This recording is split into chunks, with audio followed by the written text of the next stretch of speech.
रामकृष्ण हरी. सबंध भारतवर्षातील सर्व मराठा समाजाला अर्थात प्रत्येक मानव मात्राला एक माझी वारकरी संप्रदायाच्या वतीने एक विनंती असेल.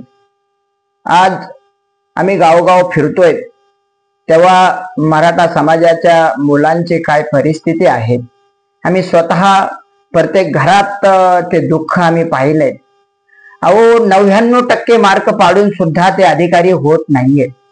आणि एवढा जो समाज आज आपल्याला रस्त्यावरती जो दिसतो ना, हा मूर्ख समाज नाहीये, हा बावळट समाज नाहीये, हा जाणकर समाज आहे आणि प्रत्येकाचा अन्नदाता समाज आहे.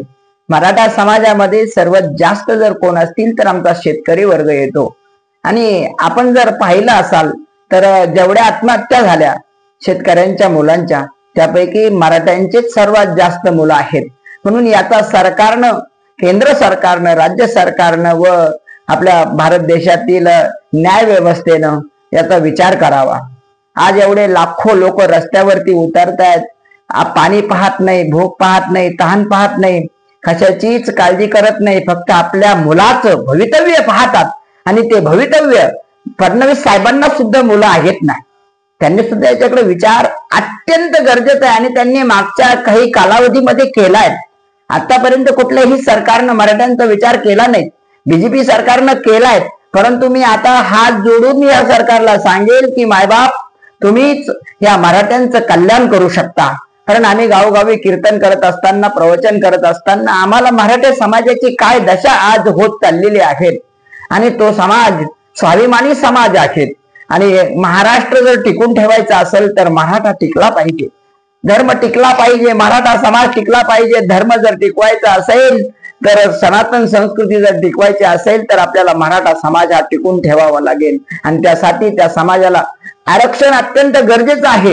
नाहीतर तुम्हाला त्या समाजाला आरक्षण जर देता येत नसेल तर सर्वांचं आरक्षण कॅन्सल करा आणि समान नागरिक कायदा पूर्ण देशामध्ये कुठलाही विचार न करता लागू करा. तुम्हाला जर एका रात्रीत जर नोटबंदी करता येत असेल, तुम्हाला पूर्ण सगळ्या गोष्टी एका रात्रीत करता येत असेल, शपथविधी तुमचा पहाटे सुट्टीच्या दिवशी जर होत असेल, तर मग तुम्हाला समान नागरिक कायदा करण्यासाठी अडचण काय आहे?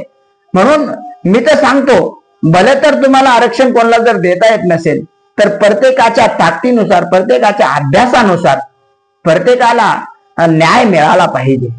नाहीतर उगा आरक्षण हे खऱ्या अर्थानं तर कोणालाच नको, द्यायचं असेल तर सर्वांना द्या आणि नाहीतर मग कोणालाच देऊ नका. काय करा, समान नागरिक कायदा लागू करा.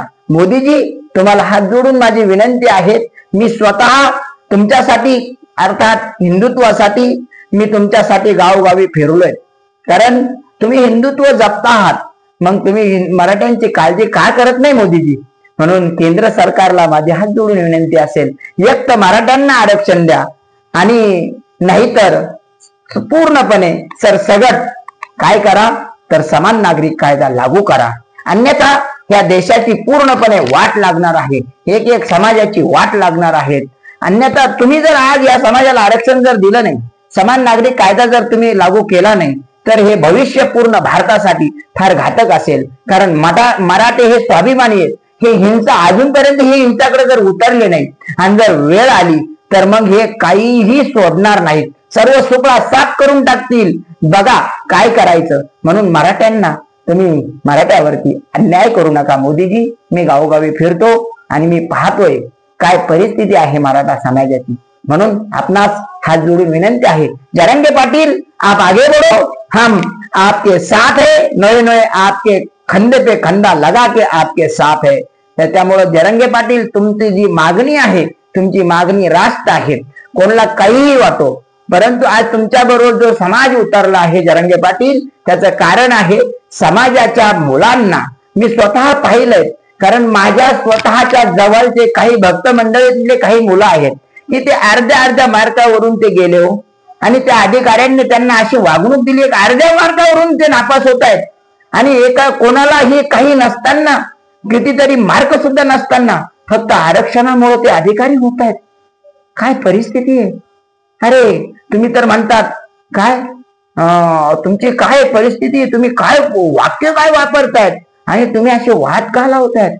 सर्व धर्म समभाव म्हणतायत आणि पुन्हा एका समाजाला आरक्षण, दुसऱ्या समाजाला आरक्षण, म्हणजे एक अंगाशी आणि एक जांगाशी. हे कशासाठी? हे ह्या देशामध्ये नकोय, ह्या देशामध्ये नकोय. द्यायचं असेल तर सर्वांना द्या, नाहीतर सर्वांचं कॅन्सल करा आणि समान नागरिक कायदा हा लागू करा.